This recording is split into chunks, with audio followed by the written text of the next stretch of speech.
month I travel down the world's most dangerous road, go in search of Che Guevara and Butch Cassidy, the Sundance Kid, and come here to Salar De Uyuni. Welcome back to Brainrotting.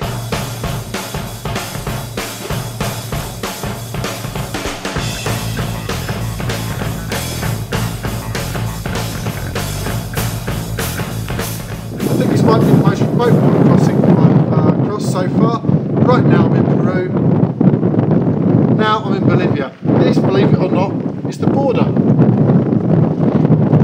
Because there's no passport control or customs on the border with Bolivia, I'm now in the town of Puerto Augusto. I'm about to go into the police station and get a stamp on my passport. Well,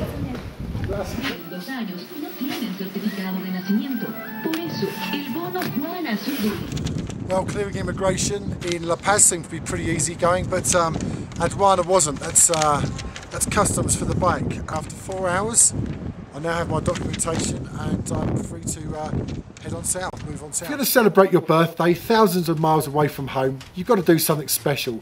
So I'm going to start my day by riding along the world's most dangerous road.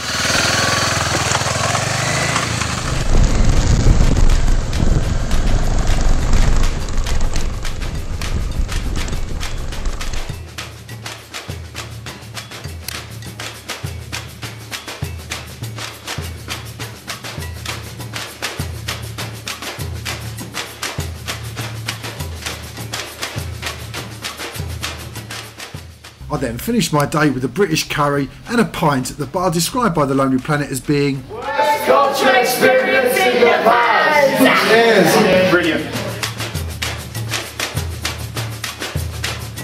I'm here in Cochabamba and I've come across these rather crazy traditionalists who believe that when there's a red light you should stop. What next?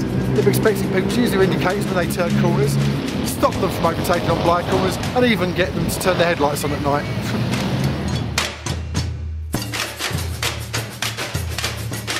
Come to the town of Valle Grande to pay my respects to one of the world's original adventure motorcyclists. But unfortunately Che gave up his motorcycle after he discovered that he actually quite liked killing people. But the bloodthirsty biker was eventually captured in the hills nearby and brought back to this schoolroom where he was executed by a CIA agent. But it was on the 9th of October 1967 that Che's body was famously on display at the laundry room in the hospital in Valle Grande to prove to the world that he was finally dead. But it was to be another 30 years before Che's body was eventually discovered underneath the airport here at Valle Grande.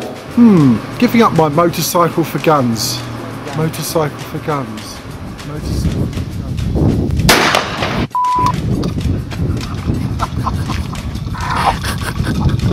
Nah, forget it.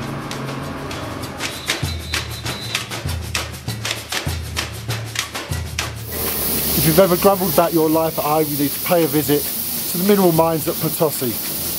I've just spent an hour or two inside.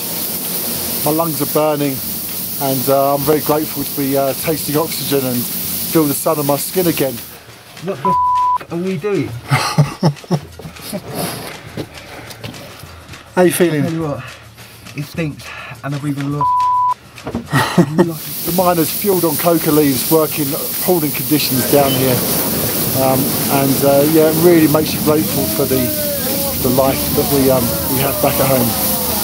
But to finish off our tour, we get to enjoy the experience of seeing some dynamite being blown up. Have you got a bomb in your hand? I've got a bomb in my hand. It's got a bomb! Yeah, go on.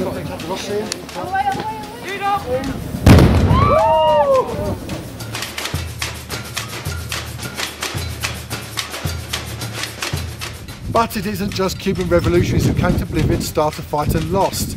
You won't see many students wearing their t-shirt, but Butch Cassidy and the Sundance Kid chose the breathtaking scenery of southern Bolivia for their last stand. After relieving Carlos Pero of the wages for his miners, Butch and Sundance were tracked by 4 military policemen to this town of San Vicente, where they were eventually killed in a shootout in the main plaza. Not a good time to get a puncture, the sun's going down. Mrs. Race gets time now to fix the bike up. Not too sure how far away I am from the Uyuni at the moment, but hey, this is a spectacular sunset. I've made it to Uyuni, and the first stop on any tour here is to visit the train cemetery.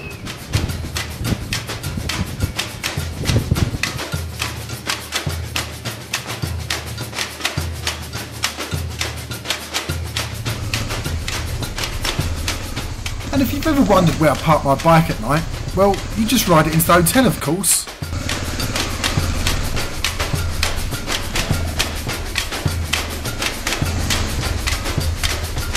And I've teamed up with the Dutch guy Sander, who I met back in Vancouver Island in 2008, and we're going to cross the Salar De Uyuni together and head towards the border with Chile.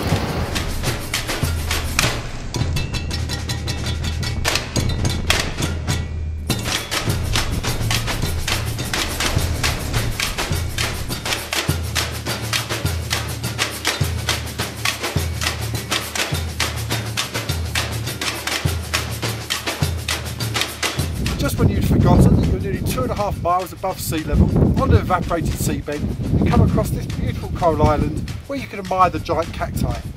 Riding across the salt flat turned out to be the best road in Bolivia, but what followed the next day was nothing short of horrendous.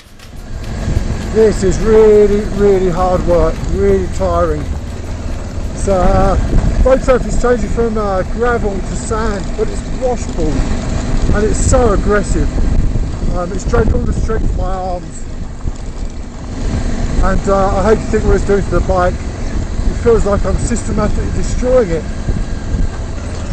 With this first gear all the way. If I change up into second gear, it's just a little. And yeah, this washboard is so aggressive. As we bounced our way south, we passed lakes discoloured by algae and minerals, flocks of flamingos and pools of bubbling mud.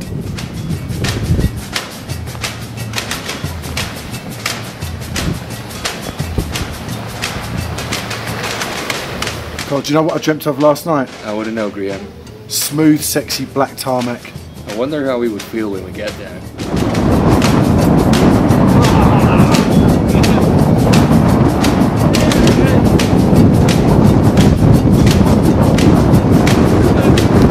What else I dreamt of last night?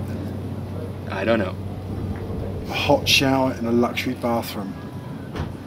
And just to prove that not every toilet of the month has to be a bad one, I'm in the Salt Hotel on Salar De Uyuni. I'm going to go and take a look at one of the bathrooms here.